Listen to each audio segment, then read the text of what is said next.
Right, well, thank you all for attending the 9th of 10 lectures in the lecture series. So the Institute for European Studies is delighted to welcome you here. And as always, this is being conducted in partnership with the WWF, Climate Strategies and Ecologic, and also supported by the Jean Monnet Lifelong Learning Programme. So 9th of 10 in the EU energy policy on the road to decarbonisation. Last week we looked at the EU's current energy partners and the evolution of energy relations, and now we're going to be looking at external energy relations with regard to future energy partners. And we're going to be focusing on a legal perspective and also more closely on EU-China energy relations.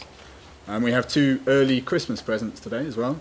One of which is, if you stay to the end, there is a drinks reception after this, just outside. But also the IES has published a policy brief just hot off the press this afternoon.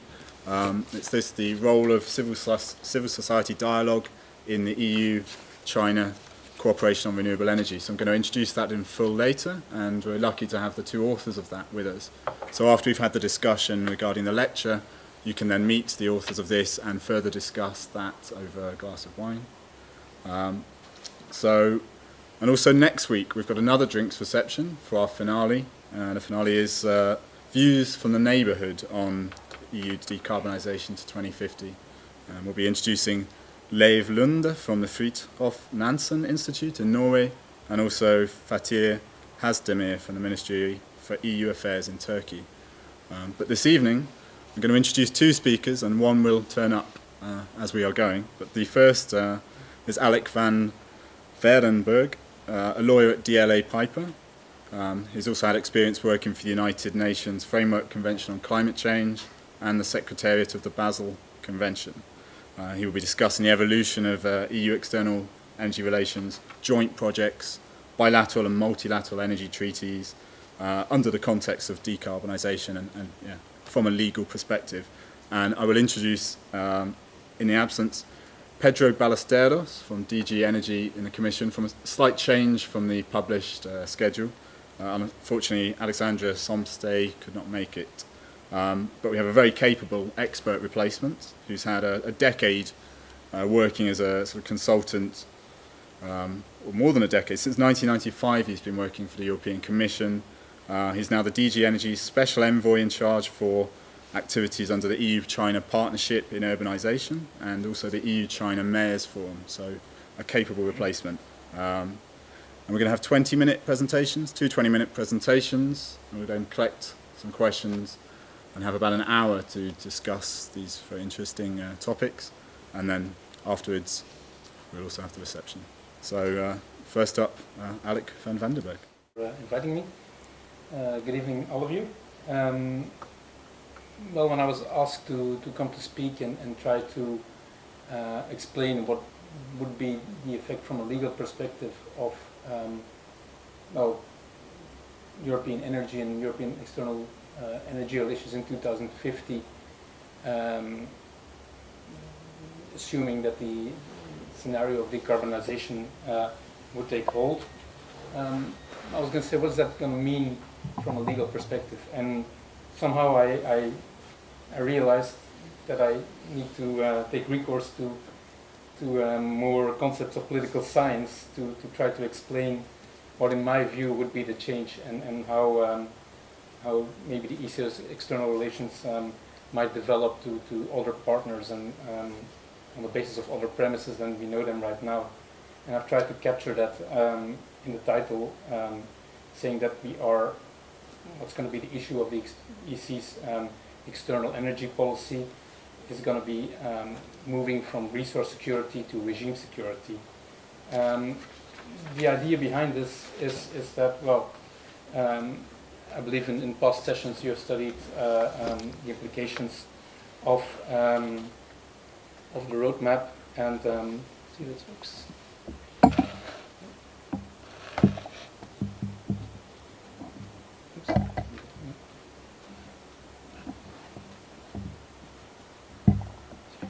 Slides.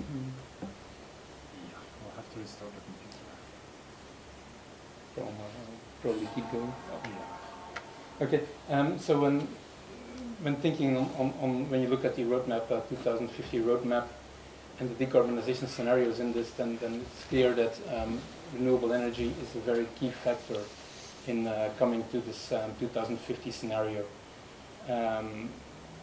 Because the amount in which our energy mix will be composed of renewable energy will have to increase dramatically, and even to such an extent to arrive to reductions of the amount of 80% compared to the past levels of CO2 emissions. It's going to be very hard to realize that just by looking at the EU's internal resources for renewable energy. That's why I think it's going to be unlikely that we can achieve self-sufficiency, which means that renewable energy will also get more and more an international dimension. And that brings me to the fact that the EU's external relations will change from being what is right now mostly import of resources, of gas resources, of oil resources, will go rather to really importing directly electricity, and electricity generated from renewable sources. And this will, in my view, bring about sort of shift in the paradigm where we will move towards where we're thinking on securing the resources. We now have to think on securing and setting up an inclusive renewable energy regime. And I remember that from some past international political economy class I had, is that this concept of regime serves to denote this notion where you have a whole set of principles, norms, rules and decision-making procedures around which actor expectations converge, meaning that there is some kind of a community idea, a whole system where everything is interlinked and interdependent, where we are heading to. And this means that this is a much more complex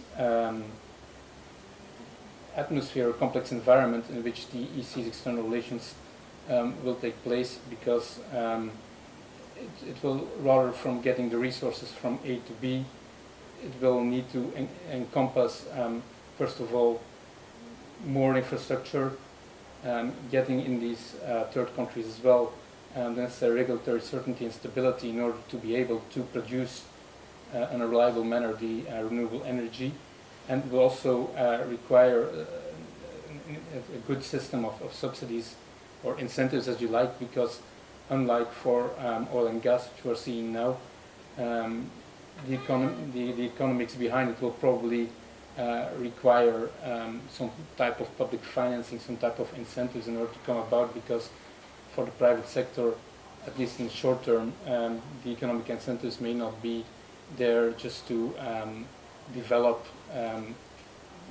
the energy links which could help the EU achieve sufficient, secure energy supply by 2050. So when we're talking renewable energy and external relations, you're talking more about regimes and about setting up an inclusive system rather than just trying to secure the supplies. And I will try to explain this by referring to matters in which already now in the Renewables Directive, which is existing already from 2009 within the EU, this type of external dimension of importing directly electricity made from renewable energy sources is already present. We all are all aware, we all know that from our experiences and perhaps from our research as well, is that basically when you're talking about solar resources, wind resources, these resources are very difficult to harness from a distance, and you will need a well-functioning system and sufficient capacity from transporting the energy in order to make use and unlock these potentials. As you are aware, the Renewable Energy Directive, which aims to find ways and facilitate the achievement by the member states of the 20% renewable energy share that they should have in their energy mix, establishes national targets for the various member states, but it does not leave it up just to the member state just to achieve these targets. It has also tried to establish a system of facilitating achievement of these targets by the member states by having some type of joint mechanisms, sharing mechanisms, flexibility mechanisms, whereby one member state can actually pool its resources with another member state and use these resources in another member state to help this towards achieving its own national renewable energy targets. And these three sharing or cooperation mechanisms already present right now in the Renewables Directive, but have been until the last year or so much under the radar and hardly used. And there are actually three ways in which one EU member state can appeal to renewable energy potential in another member state and try to unlock this. These three mechanisms, I've listed them in the slides there. They're called statistical transfers, joint projects, and joint support schemes. Statistical transfer is quite easy. One country thinks it will meet its 2020 renewable energy targets and has actually exceeds these targets, and so has actually a beneficial situation, whereas another EU member state might have difficulties in achieving these targets. In this way, they can make a trade, and they can actually make a statistical transfer of the renewable energy generated in country A, and make sure that this amount of renewable energy counts towards the target of country B. So that's a very much statistical trade going on in order to help for one country where realizing the renewable energy targets is going to be much more expensive, to achieve this in a cost-efficient fashion by just using the actual excess, if you would like to say, towards the targets in one member state and buying basically this excess and using it. There's currently, for instance, some countries like Luxembourg, who are having some difficulties in achieving the 2020 targets, are really thinking of trying to set up such a trade with some other EU member states which do have this difficulty, which have actually such an excess and which are really overshooting their renewable energy targets, such as Lithuania. There's also talks going on with Germany. Right now this has not been realized, and it probably will only be in the run-up to 2020. We might see such statistical transfer, but as you can say, this doesn't really involve much on the operational side, because all the renewable energy used will still stay within the country. Perhaps more interesting from a conceptual point of view are the joint projects, where through public-private partnerships, an entity, a private company sponsored by one member state which needs additional renewable energy sources to meet its targets, can actually sponsor this company in setting up a renewable energy project in another country and use the renewable energy sources potential which is present in the other country. Basically what will happen is that one company can seek in the member state which needs the additional renewable energy sources, I will call it here the investor state, can actually try to seek its project in another EU member state co-financed, or it can directly sell its energy to this investor state, or it can use the renewable energy support schemes in that investor state for a project which will actually carry out in another member state, where perhaps the renewable energy perspectives are more plenty or more cost effective. Right now, this project will need approval by both member states, because basically what is happening is that renewable energy potential in one member state is actually being unlocked and will then be unlocked for another member state and will then be counted towards another member state's energy targets. A third option, which is a bit more complex still, are the joint support schemes, where, as you know, different EU member states have set up support schemes in which they try to establish incentives for the market to unlock the renewable energy potential. When they would happen to pool two of these support schemes together and establish a common system across different member states, they could come to an arrangement whereby a company which wants to develop a renewable energy project in either one of those two member states can actually come to the common support scheme, get the additional financial boost it needs to get the project off the ground. And by using this common scheme, each member state, either of these two, will be able to count the renewable energy project realized towards its own targets, of course, in a proportional fashion, which is agreed in advance. So this gives actually EU member states more flexibility to realize in a cost-effective way their renewable energy potentials. But what is interesting is that this system is not just limited within the EU states, but it also can also be applied towards third states, and not member states as right here, but towards third states. So basically where, for reasons of cost efficiency, state can agree that some private investors actually invest in a renewable energy project outside of the EU, in the third state, and use that investment in this third state towards its own renewable energy targets. Of course, there are quite some limitations and conditions for that, because clearly it's not the goal of the EU's renewable energy policy that all renewable energy would be generated, of course, outside of the EU. That would be counter to the objective of diversity of energy supply and of reducing dependence on fossil fuels, of course. So what actually the drafters of the directive have come up with in 2009 is to have this principle of joint projects, whereby an investor state would co-finance or purchase the energy or give access to its support scheme for projects which are realized not within its member state, to also allow that the sponsoring of private investment towards renewable energy be also used for projects outside of the EU. But the conditions there are pretty clear. They want to make sure that any EU member state only counts this renewable energy created outside of the boundaries of the EU towards its own renewable energy target, and therefore also towards the EU common 20% renewable energy target, if it can actually demonstrate that this energy which is generated outside of the EU is actually being imported, the electricity is actually being imported into the EU.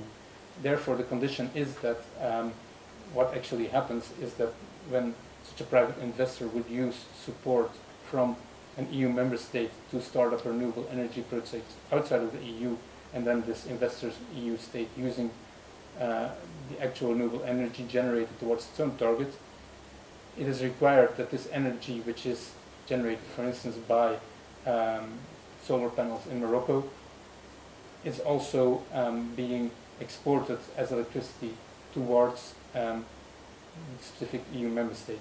Of course, as we know, it cannot be the same physical amount of energy, but what they're trying to look at is that for the amount of renewable energy you plan to generate outside of the EU, you must make sure that there's a reservation on the interconnection capacity between this EU member state and third country, which corresponds to the amount of energy you're generating. So they make a fiction in saying that this energy, which is related by the generated by the wind farms or by the solar panels outside of the EU, is actually directly imported and used as electricity within the EU. And if you can set up such a system and you can make clear that there's sufficient interconnection capacity for this project you aim to realize outside of the EU, the EU member state which has provided the facilitation, the financing, or the access to the support schemes, can actually count as energy generated outside of the EU towards its own renewable energy target. Another condition is, of course, that when such a new project is set up in a third country, this project will not receive operating aid from the third country, so there's no double counting of subsidies, if you like.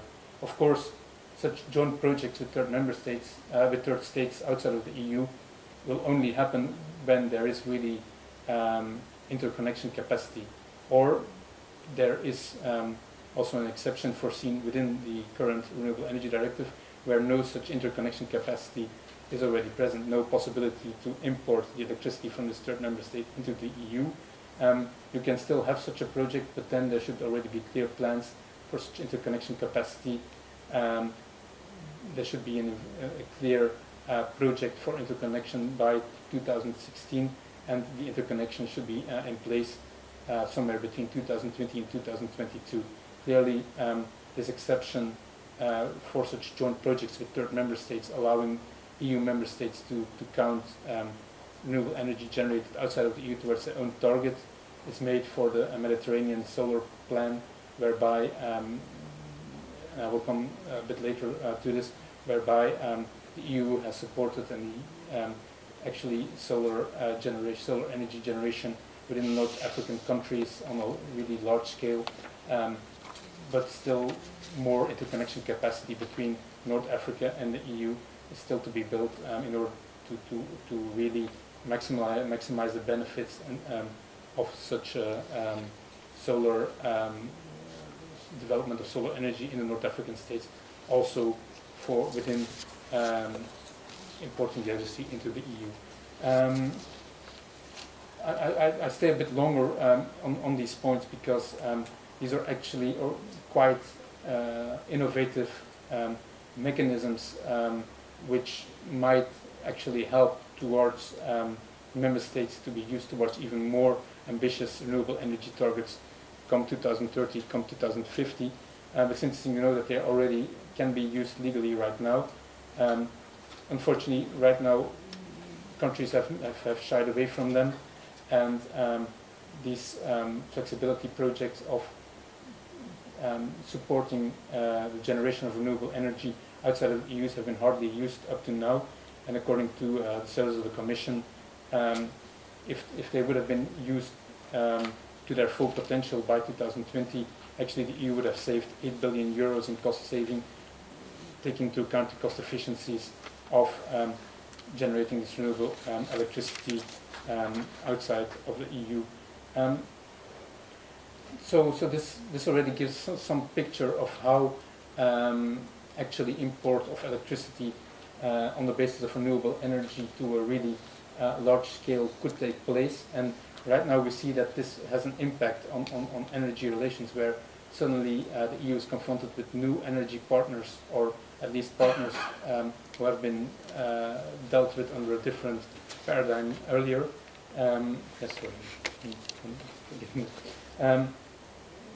Meaning that suddenly we have new renewable energy partners, and particularly the Mediterranean is really looked at that because it has a lot of potential and a lot of projects already going on.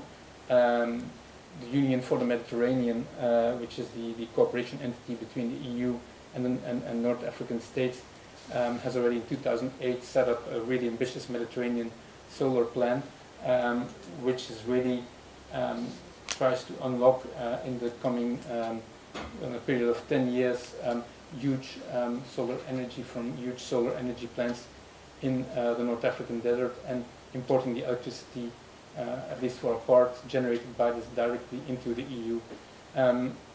It's a very hybrid construction right now, because you have international organizations as the Union for the Mediterranean actually sponsoring this, trying to facilitate that is going on, but we see a lot of these projects are actually being driven by the private sector, and you have energy companies forming a consortium and really trying to get the required facilities in place in order to start the investment there. And so you see that a lot of these project agreements are being constructed, and a lot of research is being done getting the regulatory scheme into place. There's also German new consortium, German plan of realizing solar energy and wind energy in the desert, called Desert Tech 500, which is also partly driven by German development cooperation institutions, but also by the private sector, which is called Desert Tech 500. And also right now there's now a consortium called DII developing solar plants in North Africa with the idea of exporting at least part of that energy towards the EU. What we are seeing is a very disparate picture which this gives, because there's a lot of overlap sometimes between the Mediterranean Solar Plan and which is, you could say, more French, Spanish pushed project, and the German DII project, Desert Tech project.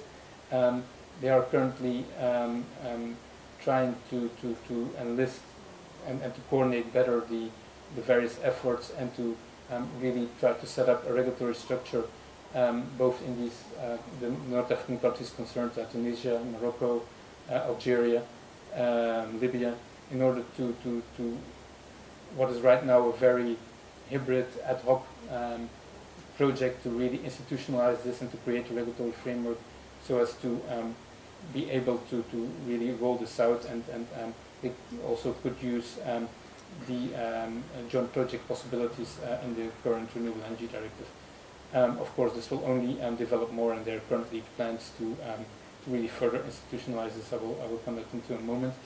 You also see that there are a lot of, well, new energy partners who really think that they have huge capabilities on renewable energy knocking at the EU's door, such as, for instance, Georgia, who's really interested in exporting electricity to the EU.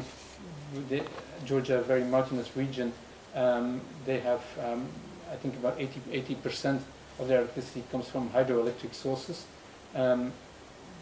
They have really interested, and they've approached the EU. They're also currently now in the UNFCCC Doha Climate Conference, also trying to work and to achieve as much as possible support for renewable energy projects and international renewable energy exports. And they are really looking forward to also becoming an exporter of their renewable electricity to the EU.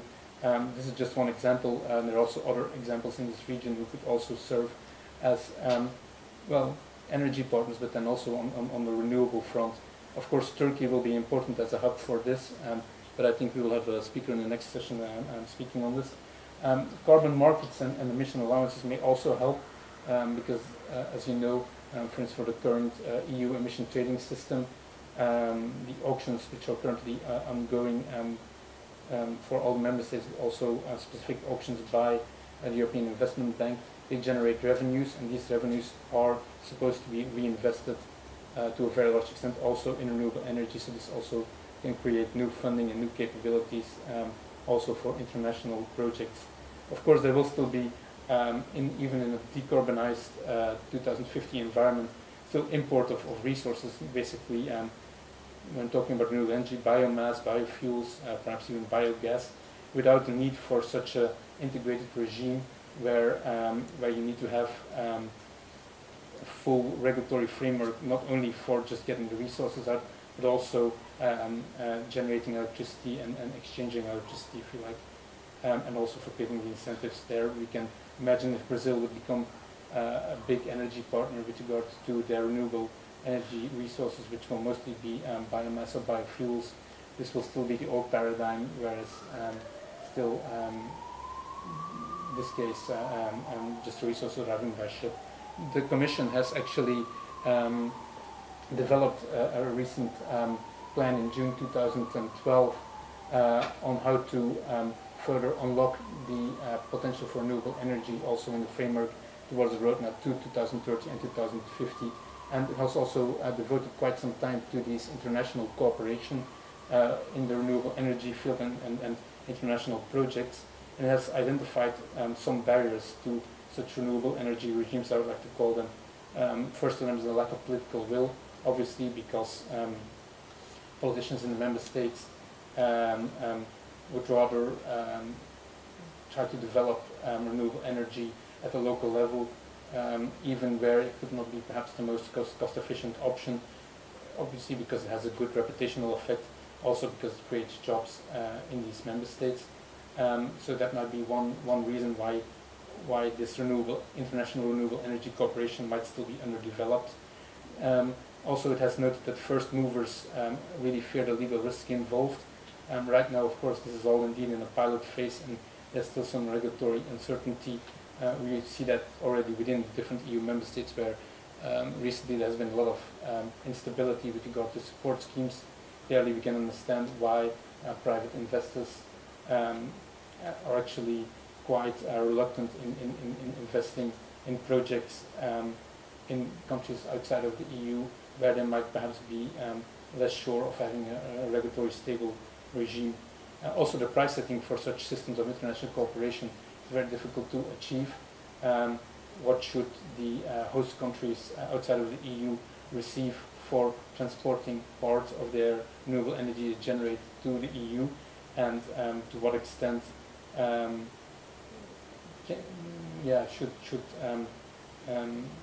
should there be public finance involved in supporting these projects? Of course, there's also a lack of cross-border grid infrastructure. You are aware of the EU's energy infrastructure plan, which is trying to develop more of interconnection capacity also with the neighborhood countries outside of the EU, but the political process there has been quite slow. Also, there is also, the Commission also identifies a lack of institutional mechanisms and the complexity of the support schemes, which also held back necessary investment to international projects. So these are the ones I've been talking about, the barriers. The Commission also makes some recommendations. They say that what we really need is an agreement with the North African countries, where we can have a new legal and regulatory framework for energy cooperation across the Mediterranean. They say there should be additional investment protection. We should be able to establish an integrated wholesale electricity market. Transmission capacity should be upgraded, but also the rules on having access to the transmission capacity. You are aware that within the EU there are very strict rules on reserving and on open access of companies to transmission capacity.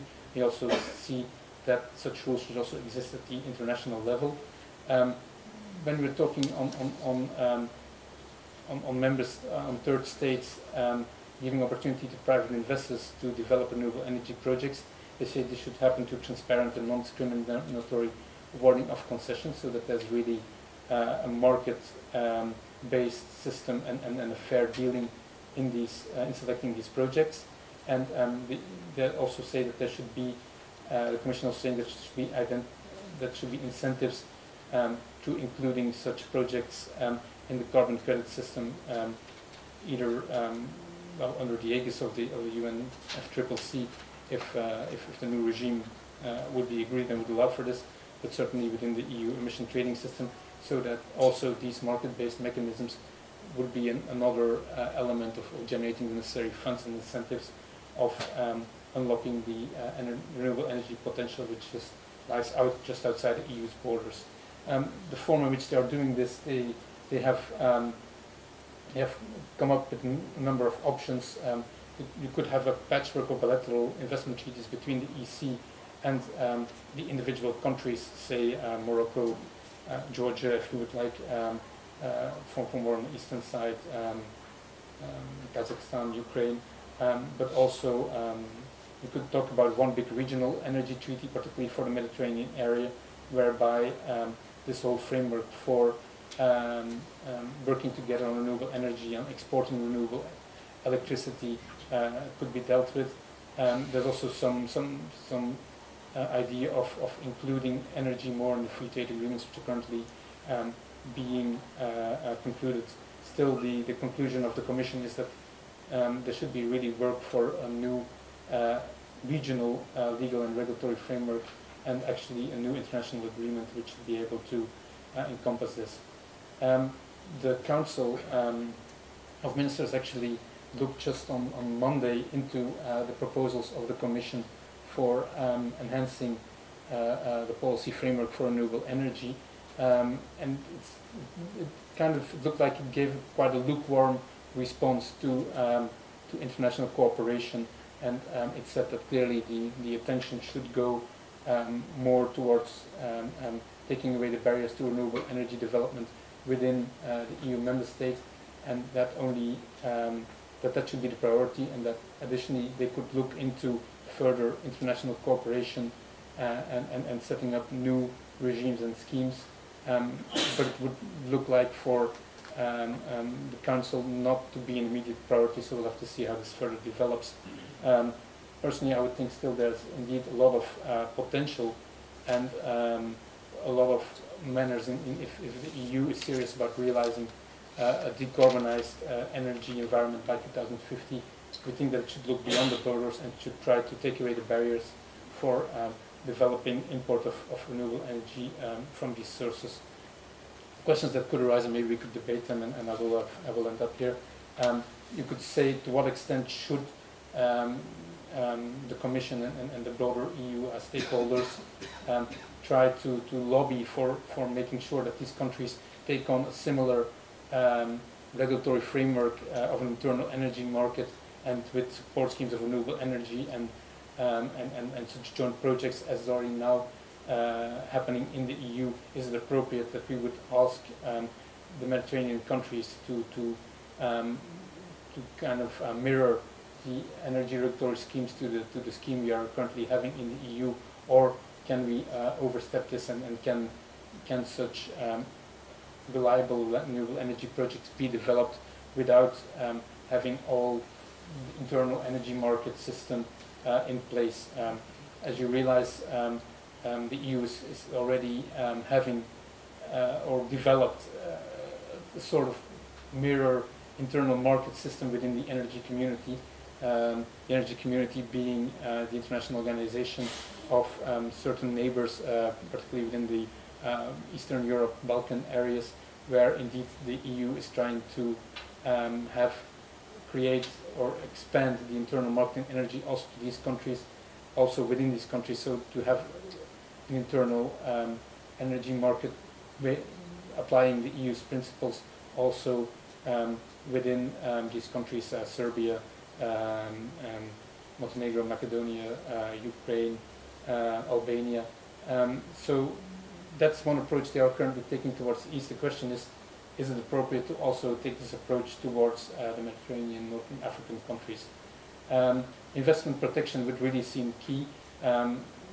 We know of the difficulties renewable energy companies are currently experiencing already within the EU with all the instability in support schemes and scaling back of support schemes, and the different schemes applying in each member state within the EU, making it very difficult to develop renewable energy on a large scale.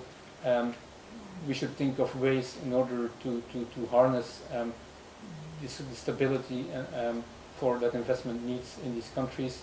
And the question is how we could do this. We could say, instead of being dependent just on regulatory decisions, we could wonder to what extent should we make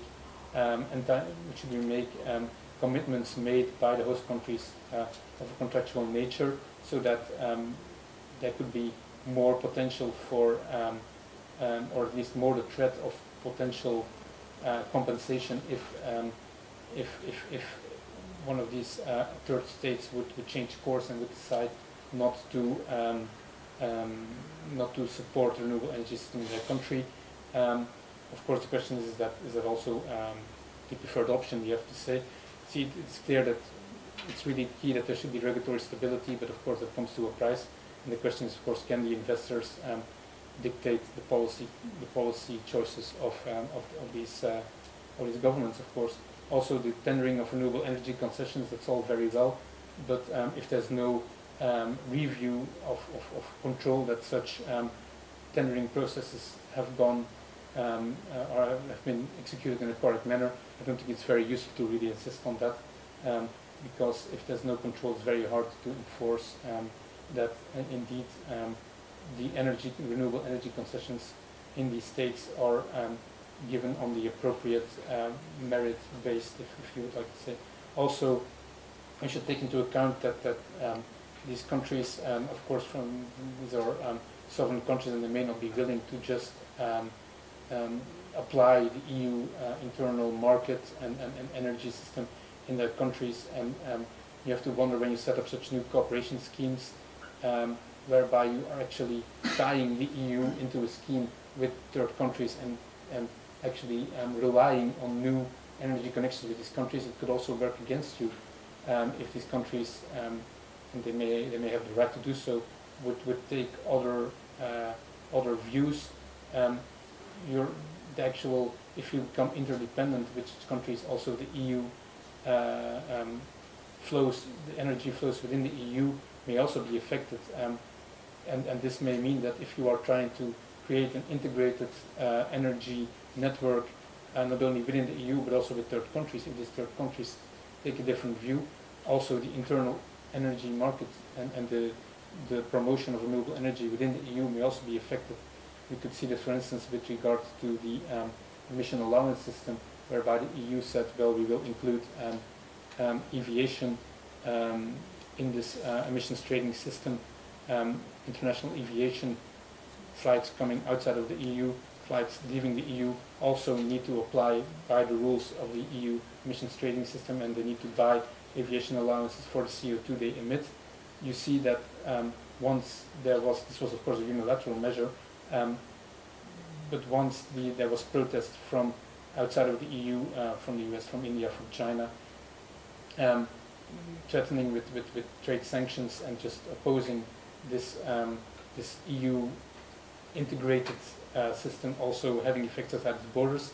That didn't only mean that this external aspect of the EU emissions trading system for aviation was affected. It also meant that the EU had to suspend, at least for the time being, the trading of aviation allowances, because of course they had taken into account that the EU aviation allowance system would not only encompass the EU actors but also encompass the international actors. International actors said no. The EU suddenly has problems because the system was devised to also encompass the international actors, so meaning that they now have to go back to redesigning the table and to come up with an EU aviation allowance system which would only deal with EU internal flights. So that's just one thought I want to have, and I would like to open up the floor to any questions you might have. Okay, well, thank you very much. I think we'll take all the questions at the end because we now have our second speaker. So I'd like to introduce Pedro Ballesteros for the second time. And please take the stage. And you're welcome to either present at the lectern or at the desk. Thank you. Good afternoon to all of you. First of all, to explain why the name of Alexandra Somstay is there and my presence is here, because Alexandra is ill, and well, I work with her. Alexandra takes care of some elements of the cooperation with China. I'm leading the urbanization partnership with China. And well, and she told me that she couldn't come, she was ill, and well, I will try to explain to you in the best possible way the overall picture on China, but a few points I will be slightly weaker, because I know in others I will be stronger, so let's see if we compensate. The idea, if I understood it properly, you are interested in analyzing, discussing on the relations of dependence in the energy field of Europe with other countries. And in the former presentation there was a European Union legal framework of the dependence on basically on the supply of energy.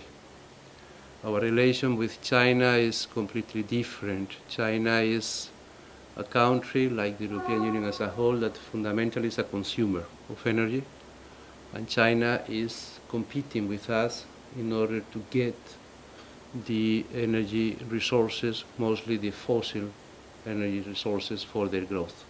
So basically we are competitors, and this is what is somehow giving the shape of our relations with China. There are other elements, you know them pretty well, the element of the enormous growth of China, the element of their increasing political weight, the element of the concerns on security, etc., that we can discuss also on those elements.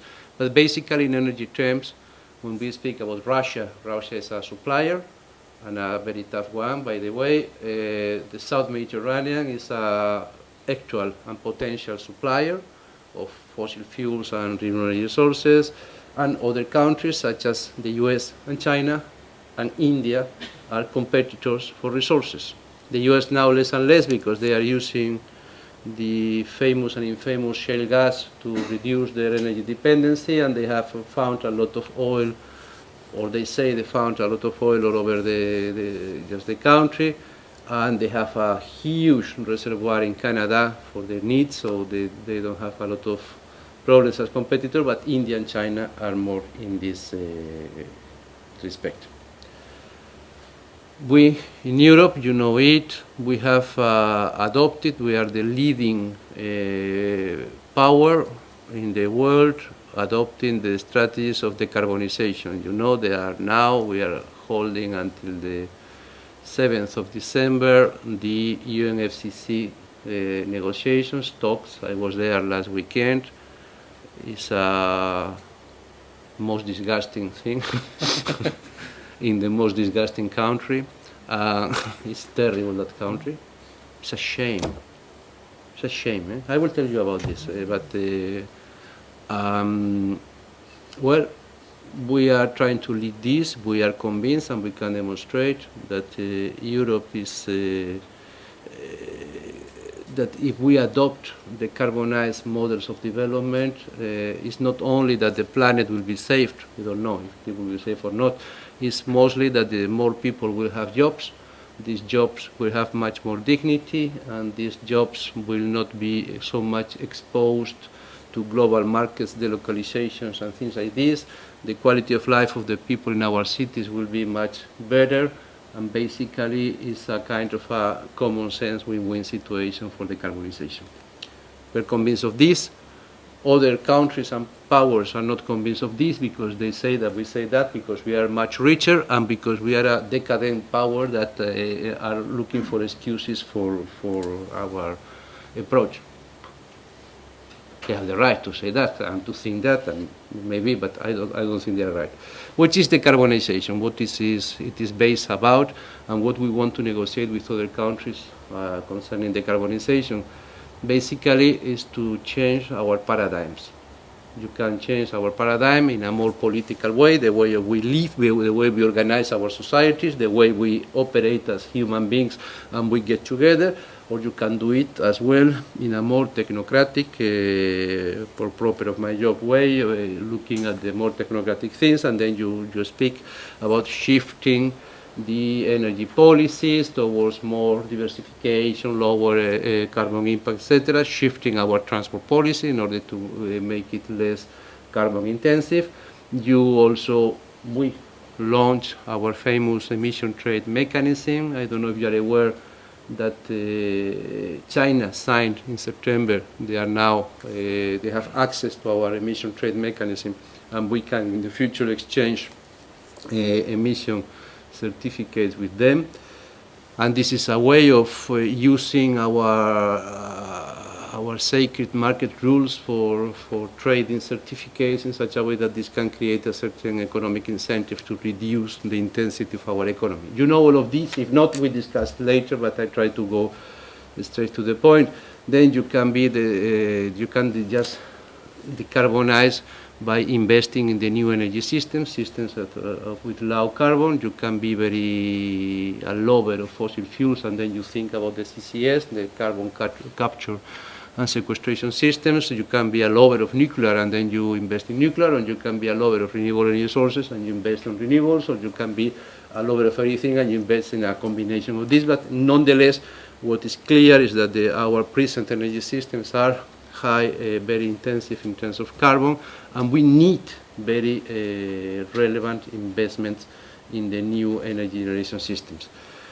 We need this to be operated not with a central planning approach, but on a free market approach. We need to advance with our single energy market that is not yet a reality by no means, but is something that we fight fiercely for this. Then finally, we need to do things with common sense, to do it then in an energy efficient context, and to support the implementation of renewables.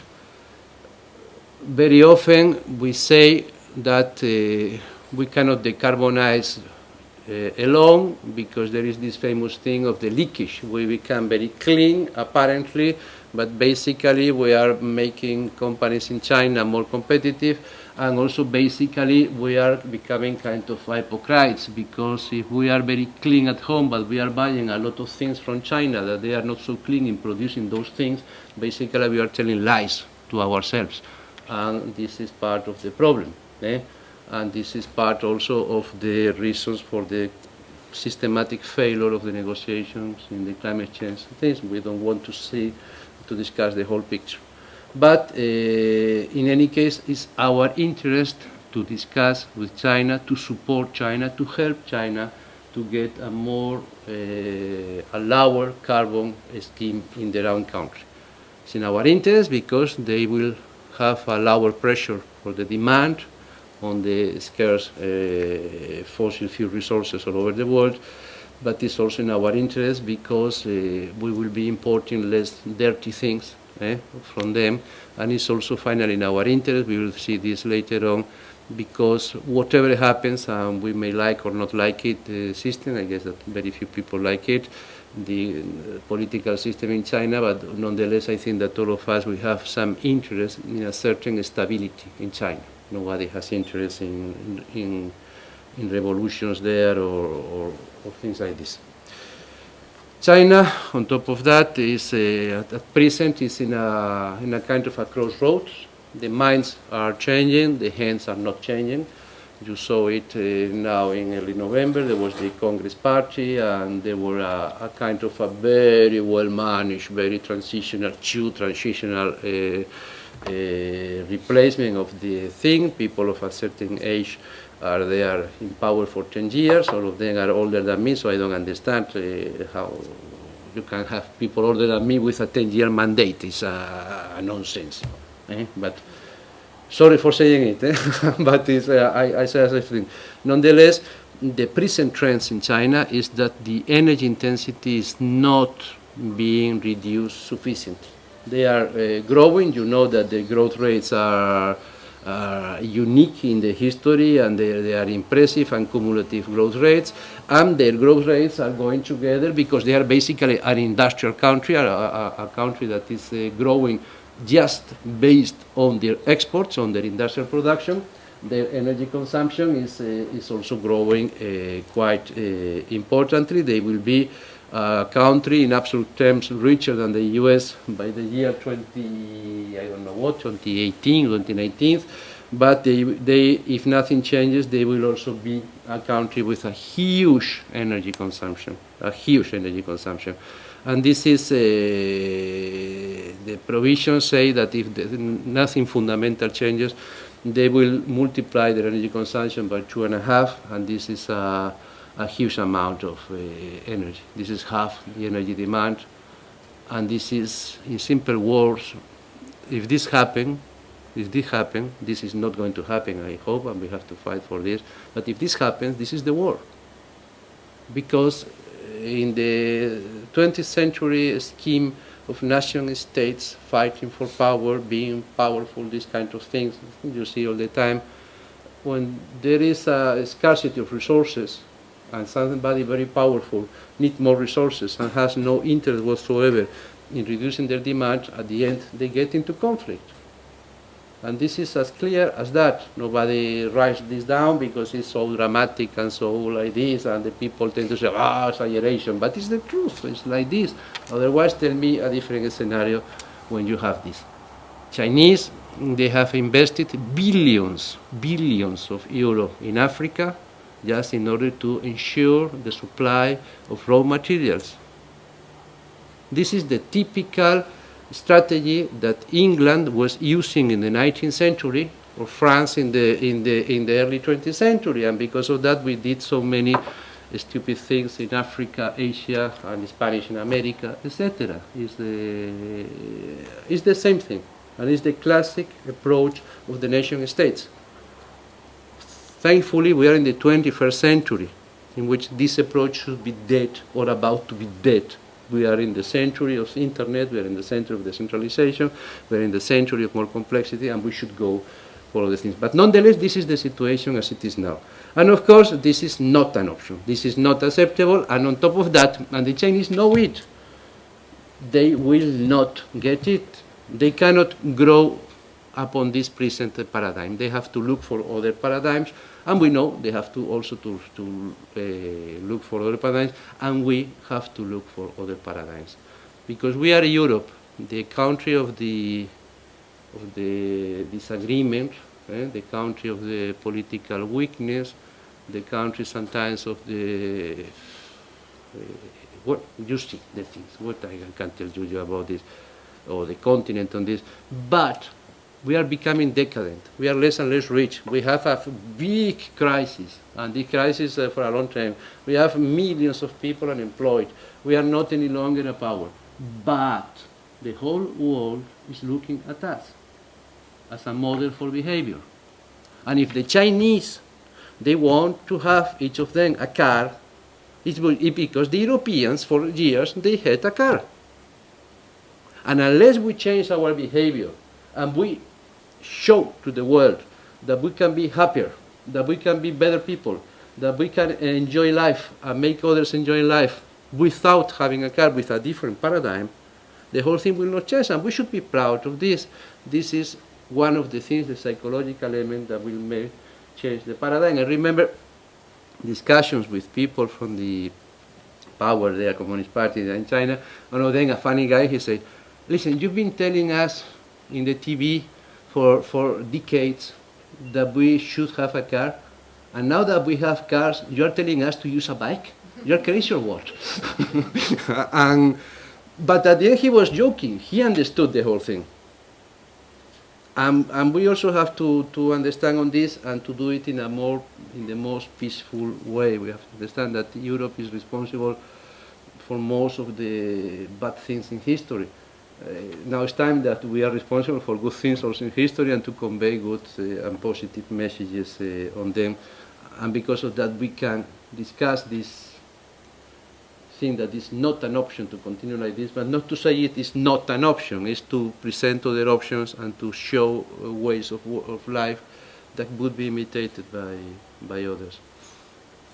I will speak on this about when speaking of urbanization as well. But Europe is also unique in something. We are in a small bunch of land, but we have so much diversity. You go from one city to the other. There's a lot of different things. This does not exist anywhere else in the world. You go to China, and they have destroyed everything. So all cities are new, and they find sometimes, the other day they found some ruins of I don't know what, but ruins, they don't find the Bruges or Anvers or Amsterdam or these kinds of things, and this is also an example of things that we can give to them and defend with them. So Chinese are having challenges in order to do this for the time being, and these challenges, they can become a bottleneck and a big threat to their growth. One is this huge dependence on fossil fuels. Unfortunately, or fortunately, I don't know, this huge dependence on fossil fuels is very much based upon coal. And they have a lot of coal. They have huge reserves of coal, of low quality to medium quality coal, very dirty coal, very dangerous coal. Each year there are several thousand people who die in the coal mines. It's as dangerous as that. It's also dangerous for your lungs. I don't know if you've been, many of you for sure, you've been in Beijing. And just being in Beijing is one day is equivalent to smoke 40 cigarettes or something like this, because it's a dirty city, no? In many things, and most cities, and well, they have this challenge. They also have a challenge of low energy efficiency in their industrial sector, but basically they have the basic challenge they have is a paradigm of growth that belongs to the past. Growth means having more things. Growth means having, no? And I don't care on the borderlines for having, I don't care on the environmental impact, I don't care on the human impact, I don't care on the impact for the future. This is mostly the paradigm they should be fortunate to change. They also have a lot of constraints concerning water, not only in the quantity of water, that is a big problem, also in the quality of water, that is disastrous.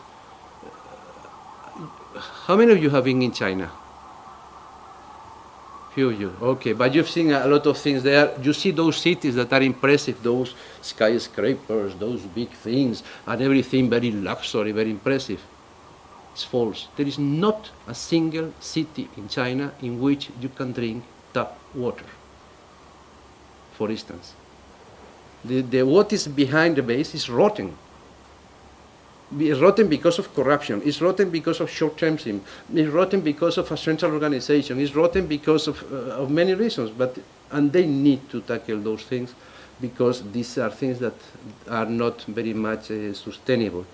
Mostly when you realize the figures, they are challenging, the urbanization things. Urbanization is a fact, it's a reality in China. It's also a political will. If you want to have some added value in your economy, you need to favor urbanization, but it's also a huge challenge. Now there are some 690 million people living in cities.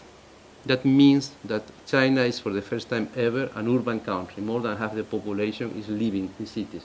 But each year, there are 15 million people going from the countryside to the city. 15 million people, 15 Brussels a year go there. Out of this population that is going there, out of these people, the increase of 350 million until 2025, etc., those figures, there are figures that are not there. For instance, is between 150 and 250 million people are illegal immigrants, people who decided to go from the countryside to the city in order to make a living out of this, but they don't have the permit to do this. And if you're an illegal immigrant in Belgium, you are in a difficult situation, but if you're an illegal immigrant in China, you don't have any right to health care, your kids cannot go to any school, you cannot have any residence whatsoever, you are really a marginal thing. And when this is happening to between 150 and 250 million people, you have a big, big, big problem.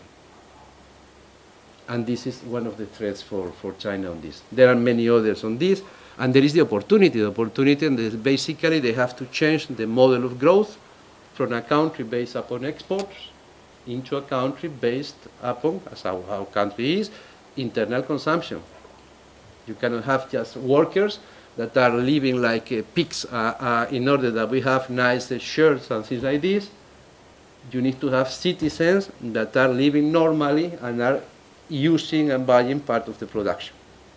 And this is more or less the change of this, and urbanization is a necessary condition for this.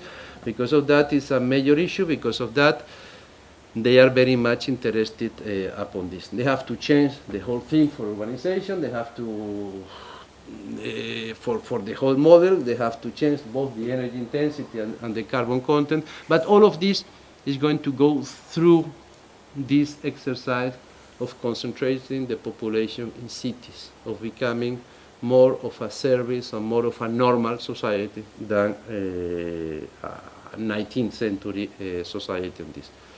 Because of that, you know, the Chinese, they are all the time organizing what they call the 5-year plans. The Indians, they also do the same.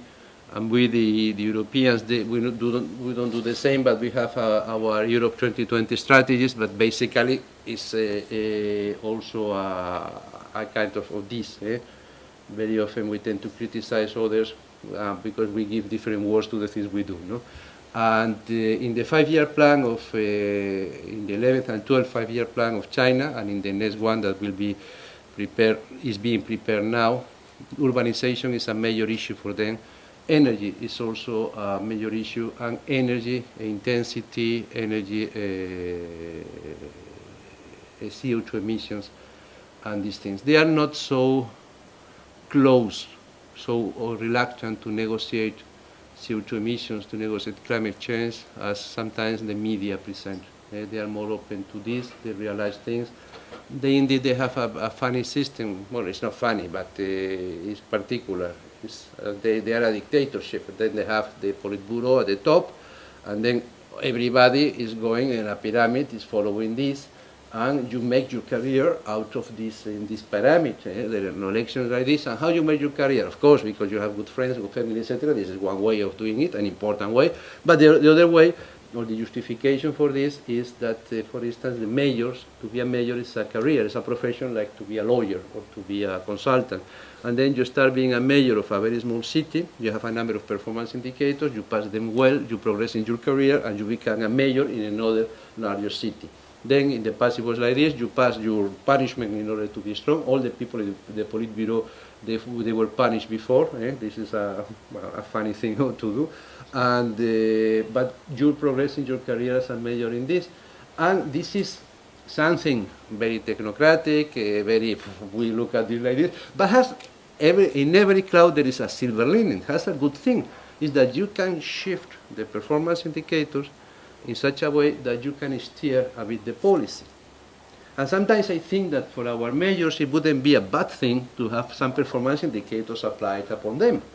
Because for instance, if you say, instead of, as it was the case for the Chinese, instead of having as performance indicator how much the GDP in your city has improved, if you say how many green areas you are having, which is the quality of the air, which is the use of resources per capita, how are you dealing with other indicators even of happiness or well-being and things like this, basically you're obliging those guys to govern in a better way. If, as we are suggesting them, you put those mayors in competition, you don't say it, but it would be kind of democracy on this, in order to comply with this performance indicator, maybe at the end of the day it's not so bad a system. Because very often in our systems, we vote the people because we like the party or the colors or whatever, but basically we are not so, it's not so clear for us which are the results, the performance indicators of those guys in power at local level or regional level, no? And this system could be for this. And these are the things that are being operating there. It's a major issue to reduce the energy demand on their cases, etc. We have an intense relation with them. This year, 2012, has been the year of all the Chinese airlines, because there have been delegations from China coming on a weekly basis, and we have organized a number of events.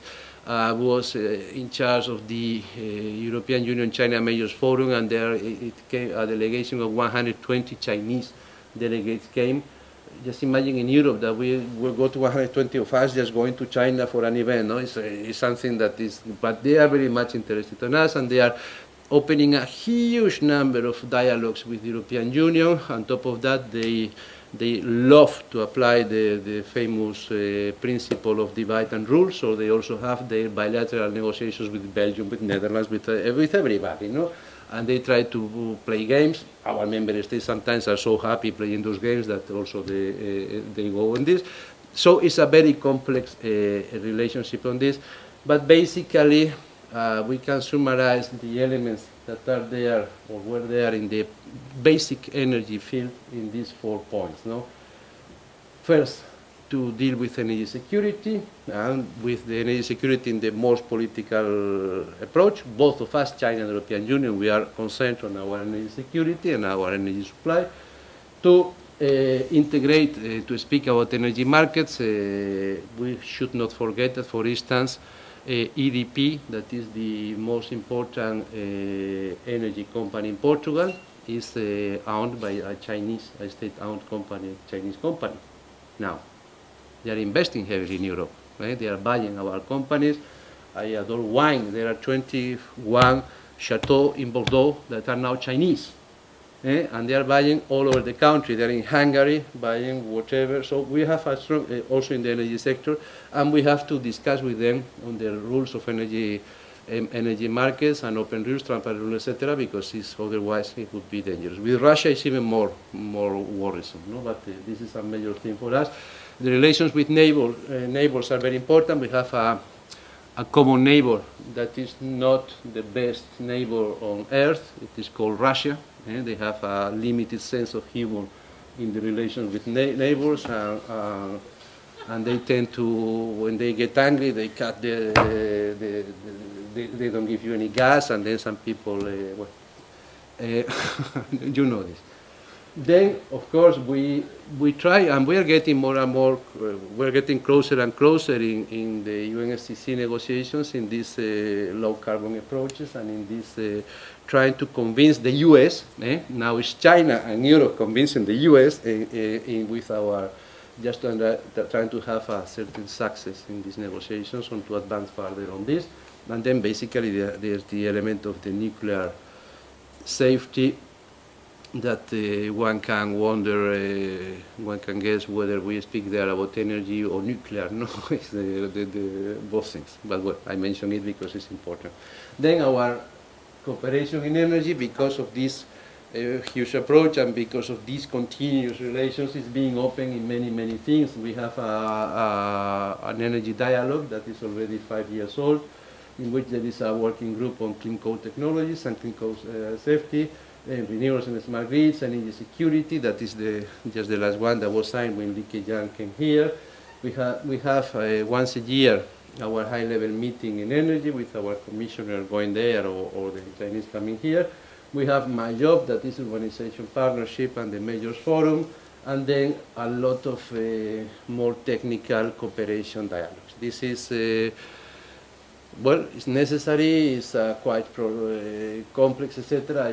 I mentioned that on this. If you want some questions on most of them, I will reply to them, but I don't want to use more than 25 minutes that I've already used for this. We had, as I mentioned before, there is this major challenge and major opportunity for China, that is urbanization.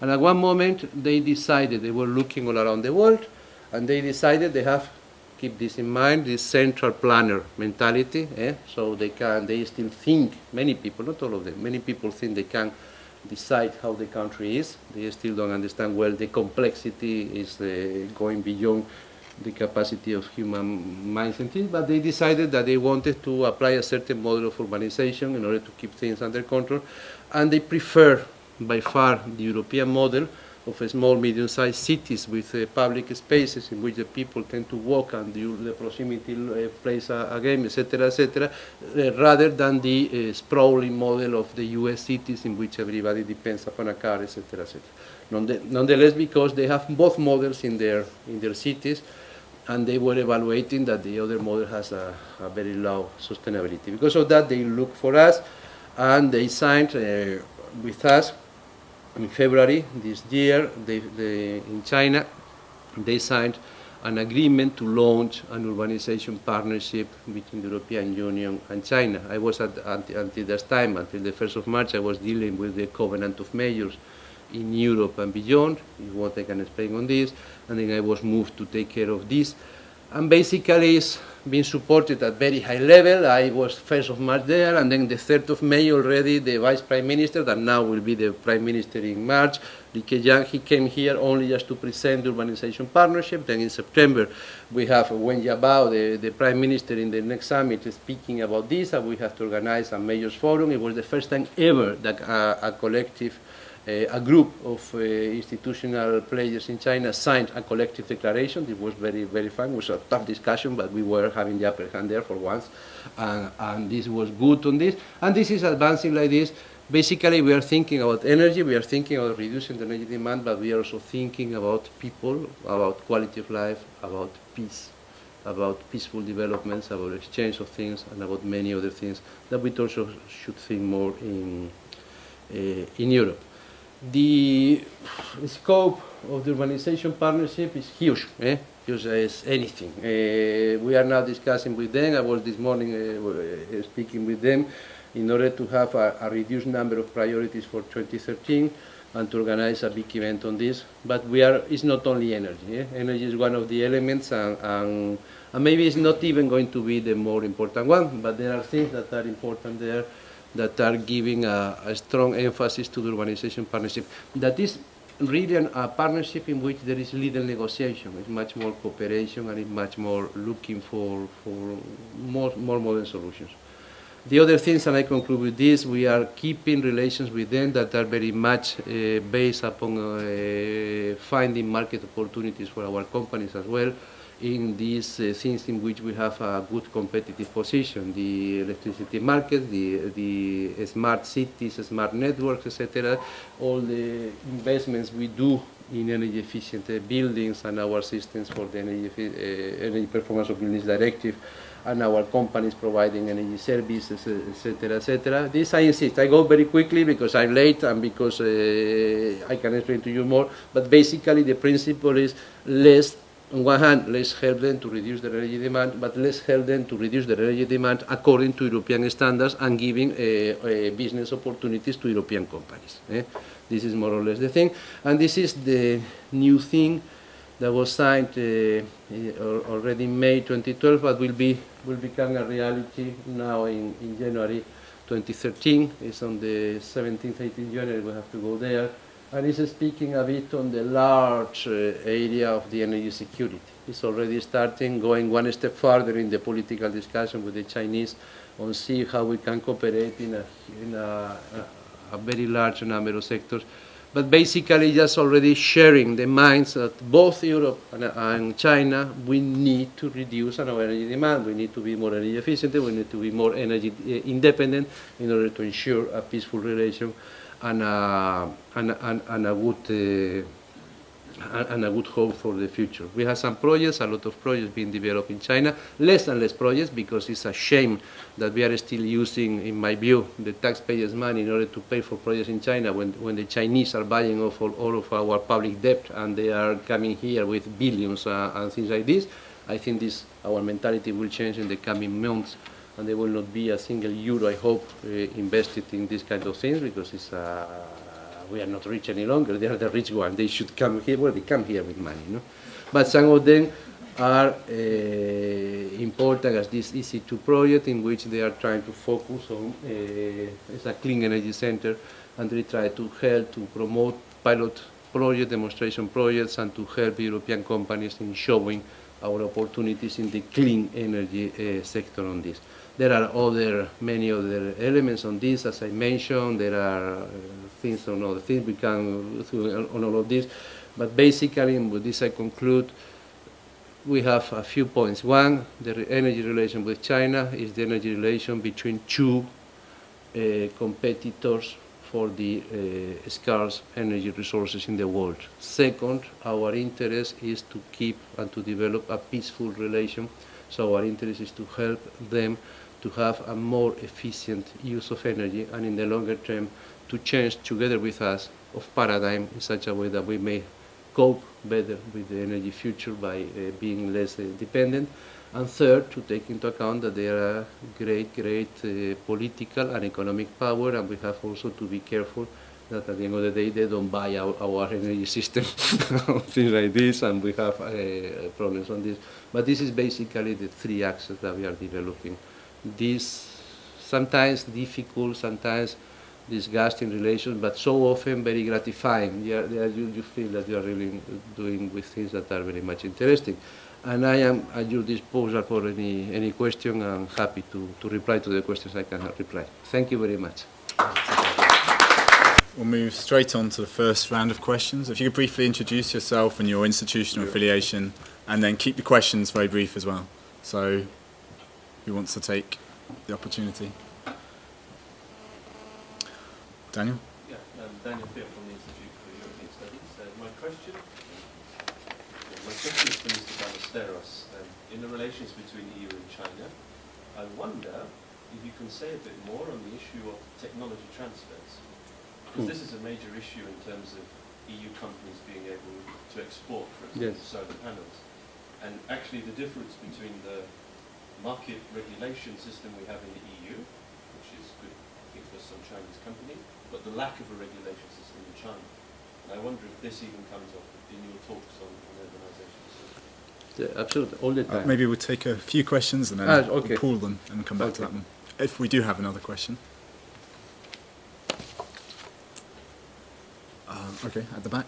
Well, how can you explain, like, for instance, about transfer of technology, that 2007 the largest company in the world on PV, and Q-Cells went bankrupt last year, and that at this moment all the Chinese, the largest companies at this moment, like Suntec, they are losing 500 million a year, but they are at this moment helping us a little bit. There is a kind of a paradox. How can you, about technology transfer, how can you explain it?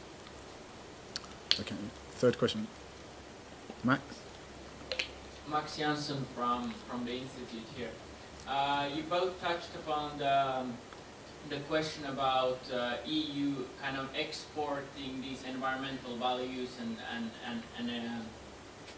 environmental legislation.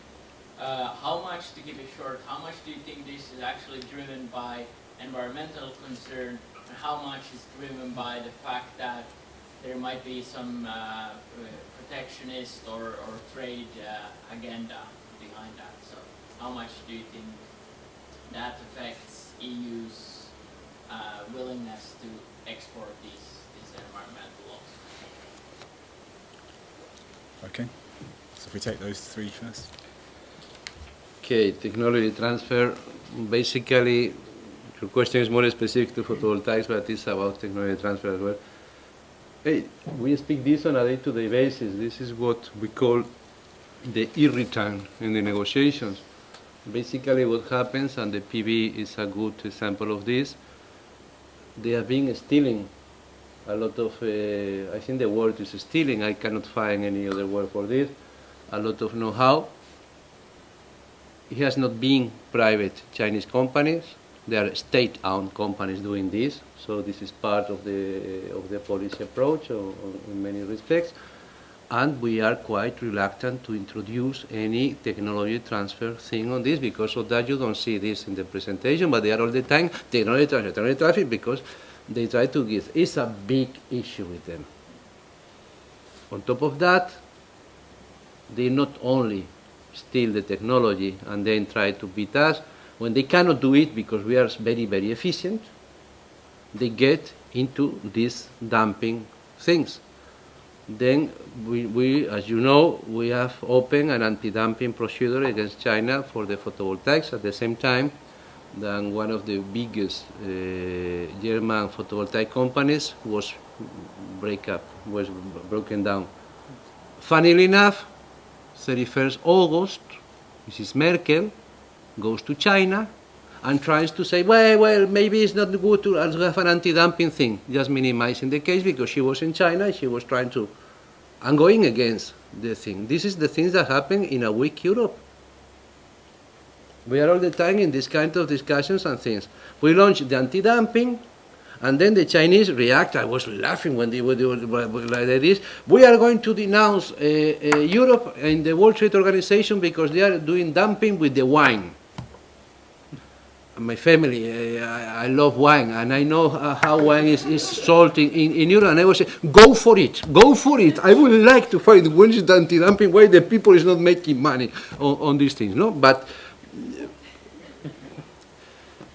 there is a basic problem there for which, honestly, I don't have any solution.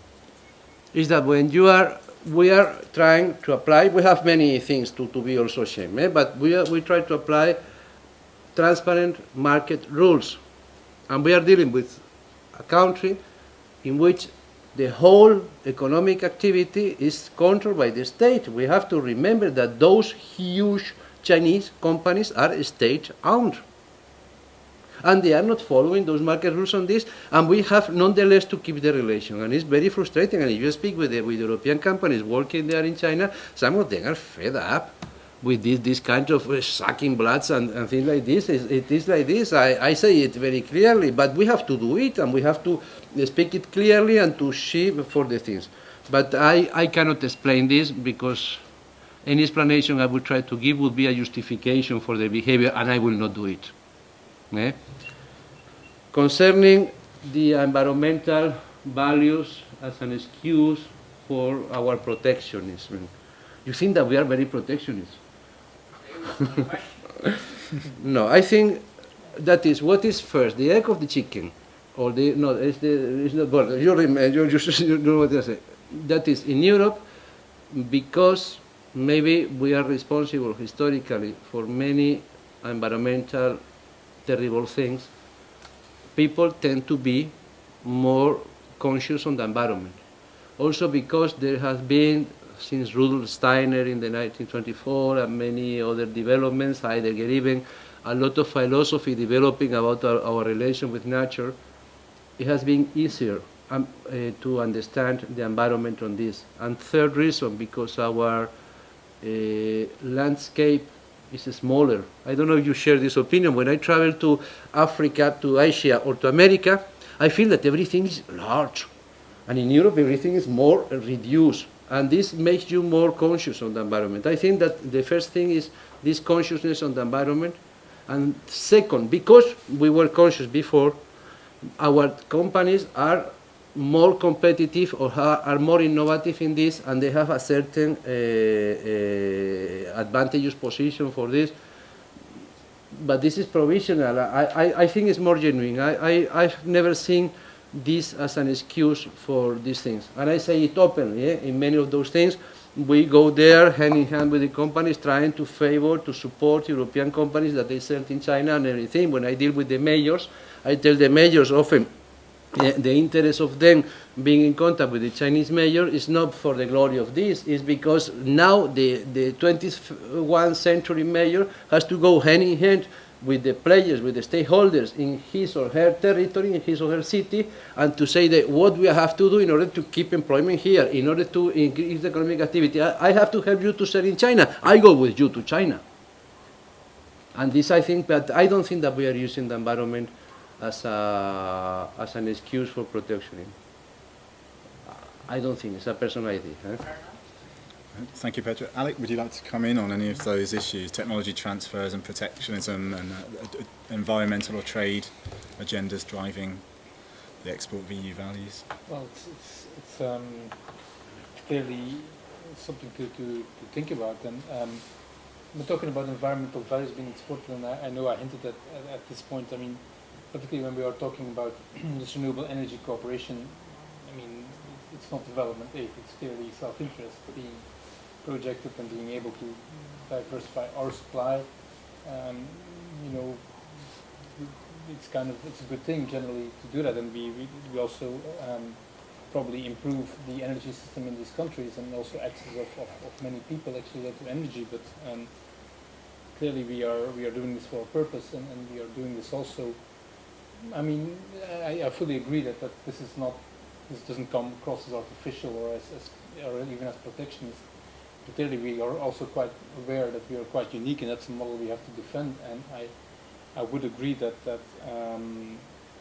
yeah, I think in these points really environmental values and a certain self-interest, certain well, corporate interest would fall together on these points, and I think it's really something we can take into account. The question depends a little bit how much should you account for national circumstances, and is it indeed a good decision to try this experiment of the internal energy market, and to really start to try to apply this all over the world with a regulator and transmission system operator, and try to work in that way. That there you can say that, well, you have to take account national circumstances, but clearly I think it's justified to act that way, and to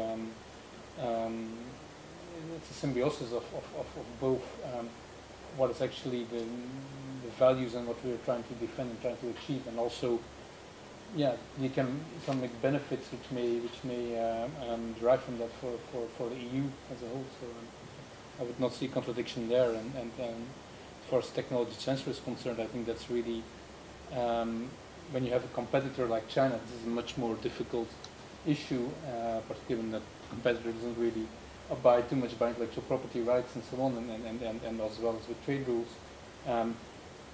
Whereas, for instance, when the EU would try to use its know-how, particularly in renewable energy, the countries which you couldn't say as a competitor, which really the supply countries and which really need this technology transfer, I think this is really an important issue to take account of and to take into the equation, and I think it's really something one of the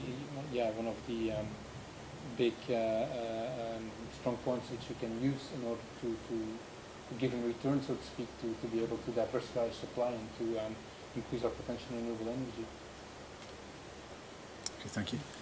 Do we have any further questions? Okay, at the front. Yes, my name is Christian Jegers from Mina Chambers. I have a question for Mr. van Varenberg. I was wondering, as you emphasized the approach of the EU towards its direct neighborhood, especially the southern Mediterranean, and to try to take the southern Mediterranean into a larger energy community. The question is whether this is appropriate, as you said as well. Do you believe that it is not only appropriate but possibly even impossible when we actually know that many of these countries, they have a particular contract, a regime with their population, which is based, among other things, on energy subsidies, right? So, do you believe these countries can accept liberal market rules without having to give up this policy of energy subsidies? Okay, and Claire? I have two questions. One is first about China and EU in terms of environmental policy broadly, because both in your presentation and what I see often is that China is both wanting to copy the EU in a lot of cases, for example, hazardous substances and electronic waste. There's a lot of its environmental policy in these areas basically copy EU law, and yet in other ways it doesn't seem to be cooperating with the EU in terms of energy in that area. I'm just wondering how serious and how much is China really wanting to follow the EU, or just pretending and doing this what you call divide and conquer, working with the EU and then having different relations with the member states. And that links to then a question I'd like to pose to Alec, because you also spoke about how these cross-border trade is not at all a priority for member states. So, I mean, what's the point actually? I mean, do member states really, in your opinion, are they interested in EU legislation in this field? They've agreed on it, but they're not going to implement it. So, why have the legislation, and can they be forced to implement it further? Thank you. Any more? Okay, we'll take one behind. Hello, Sergei Derevka, Mina Chambers. I would like to complement Christian's question by adding another question to it as an annex. First of all, it's probably a more question for Alec and perhaps Mr. Ballesteros. Do you think in trying to impose European acquis on the Northern African states is possible, probable? And secondly, looking at how the European Energy Community Treaty has, in my opinion, failed in the Balkans, and the countries like the northern states, looking how it failed in those countries. Again, do you think the Northern African countries will even start a dialogue? Because in my humble opinion, they are completely not interested in EU's powers extending towards their territory. Okay, let's take those and we can come back for a final round afterwards, I think. Just to come back on the even on the two questions on the acquis and how this can be implemented in the Northern African region. I fully could agree with you. This will be very difficult to achieve, and indeed you wonder whether we should even try, because there's something very interesting on this acquis, and particularly when you're talking about internal market. elements is that it's quite easy to implement in the first phase, but to really have it trickle through and to have everybody abide by the rules is very difficult. And you can see it already within the ongoing debate within the EU on this well, on the internal market and so on, how much how difficult it really is to really bring everything together, to get a competition policy which supports that, to get a consumer policy which supports that. And it's I think for the energy community, you can try to establish the institutions and create the regulators and to get the law on the books, but really to get this implemented, I think it proves very difficult, and I think the energy community could be a case in point there. I mean, of course, the situation is there again very different than within the EU itself, and then still very different from the Northern African states. But I think you have to prioritize and really try to get what is important and take take some of the good elements out of it, but particularly with regard to renewable policy, try to copy some of the best practices we had on support schemes, try to have as much mutual recognition between these countries as you can, to have as much interconnection, to establish rules for establishing interconnection, but indeed having trying to get a level playing field in such a regulatory system which is not up to that standard will be very difficult, and you cannot accept a full competitive secure energy supply in these countries when you are indeed competing against some state companies and some entrenched interests, and it's indeed going to be difficult to already to put the system in place, but also to get this working. So I think we should take a very modest approach, and what is true on the other hand is, of course, that clearly there's something in it for these countries as well, because clearly, of course, with all the changes going on in these countries, and actually having quite a good export asset and a market in the EU, I mean, the development of these resources will definitely be a good thing for them. So I think there is at least some leverage to have them agree to some point, but I think we should be realistic on what can be achieved and what will really work in practice. I think particularly one of the energy subsidies, that's really something which would not really be fully against the goals of which we're trying to achieve renewable energy policy in these countries, and try to achieve environmental benefits both for the world at large, but also within these countries. And when the Commission has also hinted to this, and I think that abolishing the energy subsidies is of course easier said than done, and the question is to what extent can we engage in technology transfer, in establishing small scale installations, getting operations onto the ground where indeed people who tend to benefit now from the energy subsidies would actually benefit from renewable energy developments.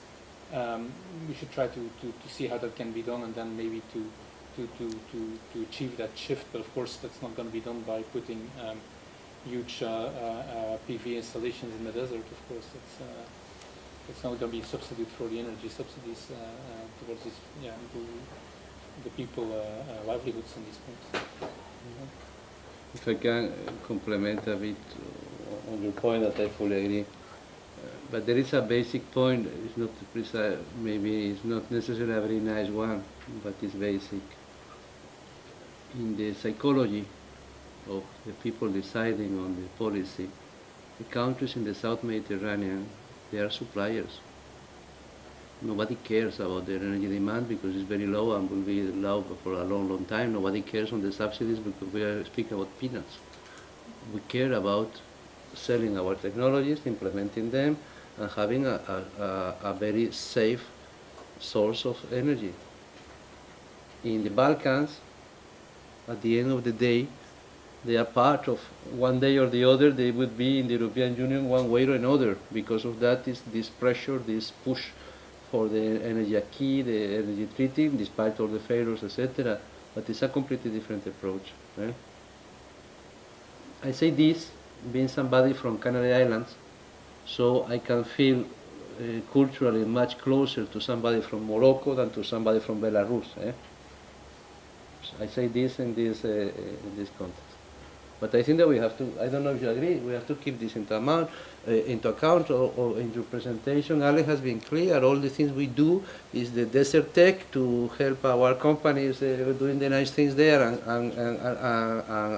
selling all the electricity not to the Moroccans or Algerians but to the Europeans. And the problem is whether or not Spain accepts or not to have the grid for selling the thing, or Italy through Tunisia. We speak about Egypt because we want there a huge wind energy resource. Algeria is gas. They are our suppliers. We don't look at them as our one-to-one neighbors. Okay, can we just take a quick follow-up question? Yes, thank you for being so straightforward on the EU's neighborhood policy. Alec, and perhaps Mr. Ballester, what's wrong with the Energy Charter Treaty? We saw how for the last 20 years it was quite successful, perhaps from Mr. Ballestero's point of view, trying to control the demon in the east. Why the EU Commission is trying to invent a bicycle or a wheel or whatever term you would use? And is it just a question of inventing legislation or international treaties for the sake of just inventing new stuff and for more bureaucrats to get involved? What do you think is wrong with the Energy Charter Treaty? Why is it not acceptable to the EU, to perhaps the Northern African countries? Question mark. To whom? Both.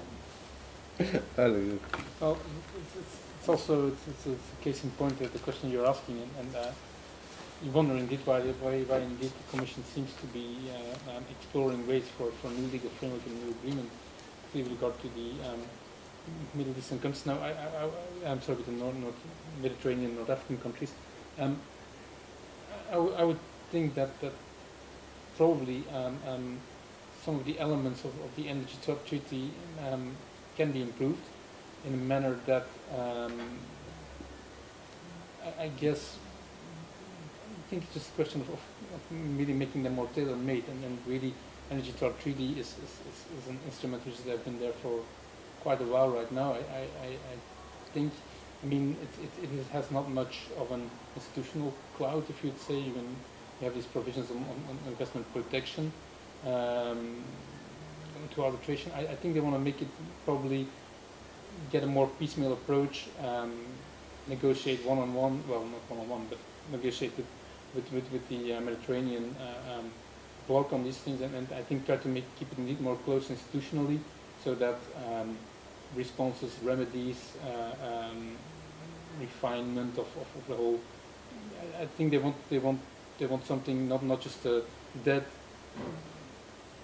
treaty text. I'm going to say the treaty text, but I think they want something more institutionally close and which is more reactive, and whereas Energy Treaty might be a bit more, I'd say a bit more confrontational, perhaps, in a way of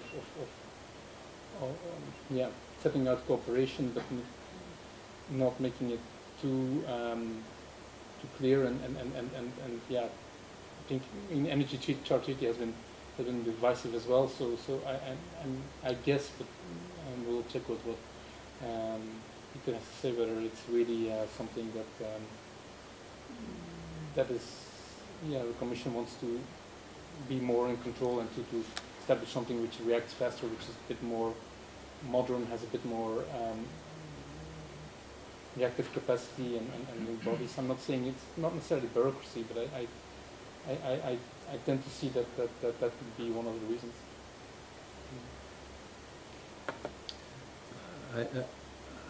I would complement. I'm a bureaucrat, maybe I'm biased in my reply, but that is, bureaucracy sometimes is a lovely thing in order to prevent the joyous political decisions. And the problem with energy is that it is so crucial a sector so important in strategic and basic terms that is extremely subject to political decisions. And very often, and in this area of the world, in the Balkans, in the ex-Soviet Union countries, and basically in Russia, you see how the decisions are taken without any economic basis. They are taken because of power, because of political things.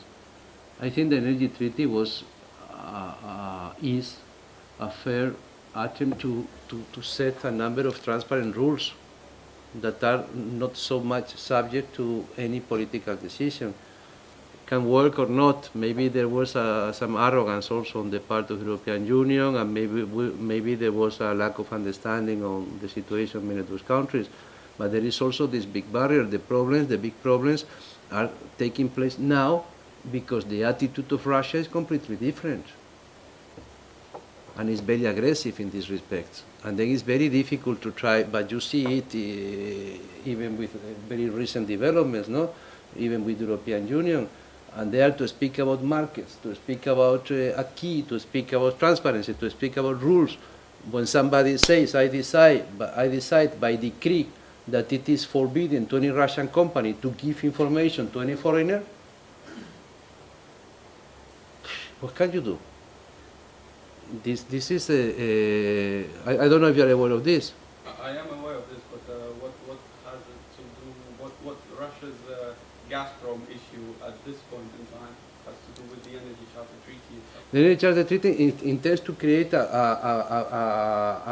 fair ground for the energy development, based upon market rules, based upon the boundary, based upon the rules of the market, basically. While the rules of the market do not apply in the energy sector in those countries. As simple as that. Indeed, they do not apply even in our countries when we are when we have problems, because energy is something so political, so important for us, that basically at one moment the market is secondary respective to the political decision, and this, when those countries are in big crisis, with big pressure, with many other problems, they are not keen on implementing this acquis, because they feel that it's very risky, very dangerous to lose control on the whole thing. And this is becoming even more intensive when Russia is using the gas as a political weapon, no? Okay, we're almost out of time. We're going to take two very short questions with very short responses. Students, I'm not a student, but you have to read about geopolitics. Like last year, there was a famous book by Daniel Jurgen, The Quest, about geopolitics and energy. But this year, there has been, on the 1st of November, the best business book of the world has been by Financial Times and by the Goldman Sachs, was the book on the private empire. Perhaps you heard about it, from the geopolitics and the way ExxonMobil cornered the whole world and the politics. You have to read it, then you will better understand how important it is, energy and geopolitics. So buy it, the private empire. So it's the best business book. It's a non-fiction book, but you read it as a fiction. Okay. So I think earlier I mentioned 2 Christmas presents. That's your 3rd sorted. Okay, and a quick question at the front from Christian. Yeah, I just wanted to respond to what you just mentioned, Mr. Ballesteros. So only to apply it to the Mediterranean region, because that was where what we were originally talking about.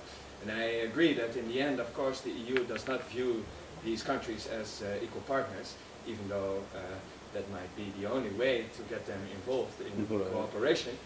Nevertheless, many of these renewable energy projects, such as Desertec and Mediterranean Solar Plant, are regional, they are cross-border. And therefore, while you say that, well, as we concluded, the internal export of internal energy market rules is probably is unviable. The ECT, the Energy Charter Treaty, might even be unviable. So you actually say, okay, bilateral treaties everywhere, bilateral treaties. But how can these bilateral treaties, which are differentiated, provide for the investment protection needed for private investments, which are key to the development of these projects, when they are different in every country? So how can there be regional investment protection if each country has its own scheme? You mean each country, the South Mediterranean? Yes.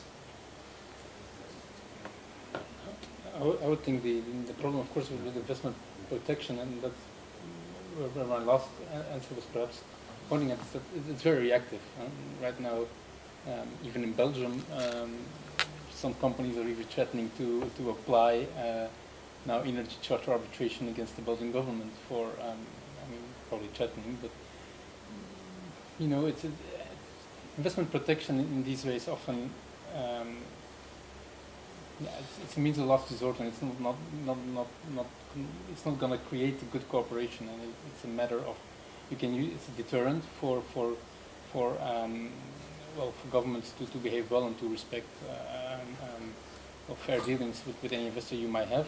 The problem, I don't think, is the compartmentalization, because indeed it will probably one company will have a problem with the specific country, and then we just check back and see what rights it has in about the investment treaty. But if you want to have a cooperation system where you in a constructive manner try to devise a framework for applying indeed these companies who operate across borders and who can only make the real investment necessary if they also get the benefits of scale.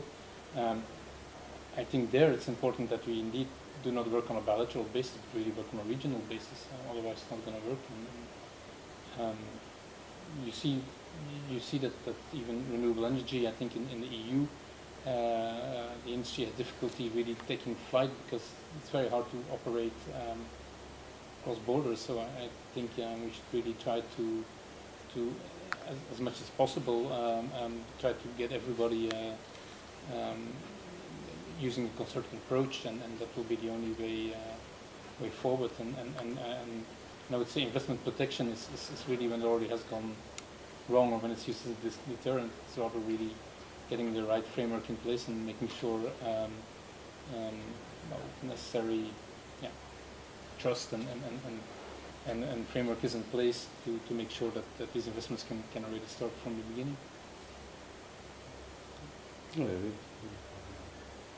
Okay. Can we have another round of applause for our speakers this evening? And for the audience's questions. So the final points of interest next week again, the final lecture in the seminar series, the views from the neighbourhood of decarbonisation to 2050, followed by reception. And yeah, I'd just like to mention again, this policy brief has just been released. Copies are available outside, but also we have the authors. I'm hoping we have both authors. Radastina and Johanna. Is Johanna still? Okay, so the authors of this piece, they're going to be around hopefully to have a little chat about this, and a PhD student at IES and also someone who now works for the European Parliament and was affiliated with the IES.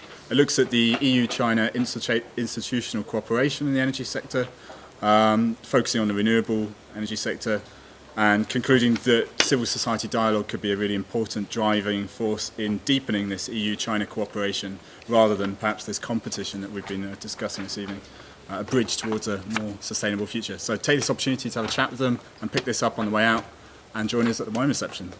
Thank you very much.